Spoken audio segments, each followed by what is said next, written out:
ধন্যবাদ সোহাগ আপনাকে। গত সপ্তাহের তুলনায় এই সপ্তাহে যদি বাজার দরটা আমরা একটু দেখতে যাই তাহলে কিন্তু অনেকটাই স্বস্তি ফিরে এসেছে ক্রেতা বিক্রেতাদের মধ্যে। বিক্রেতারা কিন্তু বলছে এখন পর্যন্ত গত সপ্তাহের তুলনায় অনেক কিছুরই দাম কমে এসেছে, কিন্তু কাঁচামরিচের দামটা এখন পুরো অপরিবর্তিত রয়েছে। গত সপ্তাহে ছিল 100 টাকা, এই সপ্তাহে রয়েছে 100 টাকা। টমেটোর দাম অনেকটাই কমে এসেছে, কেজি প্রতি 5 থেকে 10 টাকা কমেছে, 60 টাকা হয়ে দাঁড়িয়েছে। এবং অন্যদিকে ভালো কমেছে আলুর দাম। আলু 24 থেকে 25 টাকার মধ্যে পাওয়া যাচ্ছে। পেঁয়াজের দামও কমেছে, পেঁয়াজ মুড়িকাটা পেঁয়াজ আমরা পাওয়া যাচ্ছে 40 টাকা দর কেজি, এবং টমেটো পাওয়া যাচ্ছে 60 টাকা কেজি। বেগুন 40 থেকে 50 টাকা কেজি হয়ে গিয়েছে।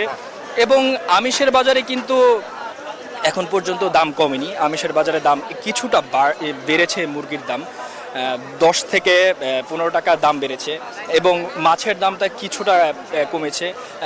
বিক্রেতারা বলছে পর্যাপ্ত আমদানি থাকার কারণেই দাম কিছুটা কম, এবং ক্রেতা বিক্রেতার হাক ডাকে এখন পর্যন্ত কিন্তু ক্রেতা বিক্রেতার ডাকটাকে এখন পর্যন্ত বাজার ভালোই দাম দেখা যাচ্ছে। আমরা চলে যাব আমাদের চট্টগ্রাম প্রতিনিধি জয়ের কাছে। জয়, আপনি জানাবেন চট্টগ্রামের বাজার দরটা। ধন্যবাদ মামুন আপনাকে। আপনি যেমনটা ঢাকার বাজারের খবর জানিয়েছেন, তেমনিভাবে কিন্তু চট্টগ্রামের বাজারে আমরা দেখছি শীতকালীন সবজিতে ভরে গেছে বাজার।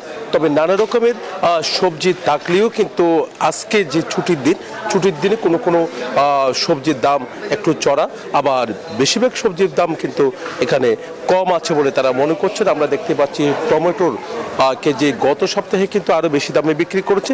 আজকের বাজারে কিন্তু আমরা দেখছি 70 থেকে 80 টাকা, আবার কোনো জায়গায় 60 টাকা কেজিতে তারা টমেটো বিক্রি করছে।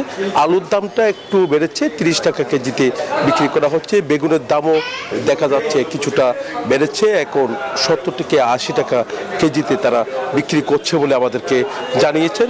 একই সাথে শিমের দাম কিছুটা গত সপ্তাহে কমেছিল, তো আজকের বাজার কিছুটা একটু বাড়তি দেখা যাচ্ছে। বরবটির দামও কিন্তু দেখতে পাচ্ছি অনেক বেশি, এখনো পর্যন্ত 80 টাকা কেজিতে বিক্রি করা হচ্ছে।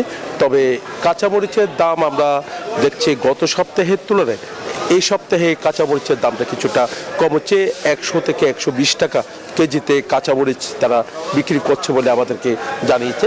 একই সাথে এখানে যে ধনে পাতা থেকে শুরু করে অন্যান্য যে সবজিগুলো আছে, অন্যান্য সবজির দামও কিছুটা কমেছে বলে আমাদেরকে জানিয়েছেন। তবে মাছের বাজার আমরা একটু দেখানোর চেষ্টা করছি। মাছের বাজারে নানা রকমের মাছে ভরে গেছে বাজার, তবে মাছের দাম কিছুটা যদি কমতো সাধারণ মানুষের জন্য সহজ হতে বলে তারা মনে করছেন। নানা রকমের মাছ আছে, যেহেতু আজকে ছুটির দিন তার কারণে যারা ক্রেতা তারা কিন্তু ছুটে এসেছে।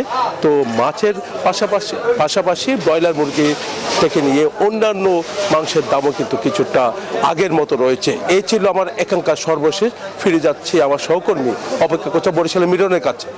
Bashundhara public school and college 2026 শিক্ষাবর্ষে ভর্তি চলছে।